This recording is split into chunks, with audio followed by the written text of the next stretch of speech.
আমার প্রার্থনা শোনো 25শে বৈশাখ। আর একবার তুমি জন্ম দাও রবীন্দ্রনাথের। হতাশায় স্তব্ধ বাক্য, ভাষা চাই আমরা নির্বাক।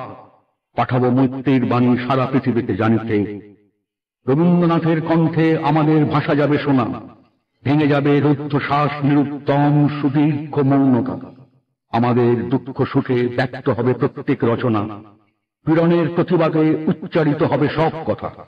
আমি দিব্য চক্ষে দেখি অনাগত সে রবীন্দ্রনাথ, দস্যুতায় দীপ্ত কণ্ঠ বিগত দিনের, ধৈর্যের বাঁধন যার ভাঙে দুঃশাসনের আঘাত, যন্ত্রণায় রুদ্ধবাক যে যন্ত্রণা সহায়হীনের, বিগত দুর্ভিক্ষে যার উত্তেজিত তিক্ত তীব্র ভাষা, মৃত্যুতে ব্যথিত আর লোভের বিরুদ্ধে খরধার, ধ্বংসের প্রান্তরে বসে আনি দৃঢ় অনাহত আশা। তার জন্ম অনিবার্য, তাকে ফিরে পাবই আবার। রবীন্দ্রনাথের সেই ভুলে যাওয়া বাণী অকস্মাৎ করে কানাকানি। দামামা ওই বাজে, দিন বদলের পালা এলো ঝড় যুগের মাঝে। নিষ্কম্প গাছের পাতা, রুদ্ধশ্বাস অগ্নিকর্ভ দিন, বিস্ফারিত দৃষ্টি মেলে এ আকাশ গতিরুদ্ধ বায়ু। অবিশ্ব জিজ্ঞাসা এক চোখে মুখে ছড়ায় রঙিন, সংশয় স্পন্দিত স্বপ্ন, ভীত আশা উচ্চারণহীন।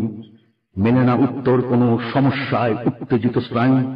ইতিহাস মোড় ফেরে পদতলে বিধ্বস্ত বার্লিন।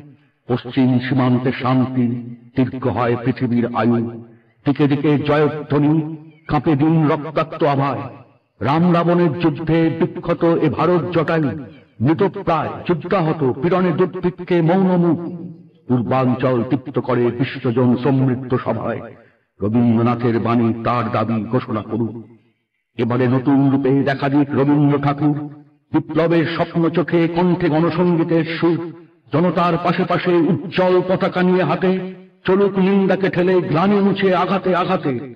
যদিও সেই অনাগত, তবু যেন শুনি তার ডাক, আমাদেরই মাঝে তাকে জন্ম দাও 25শে বৈশাখ।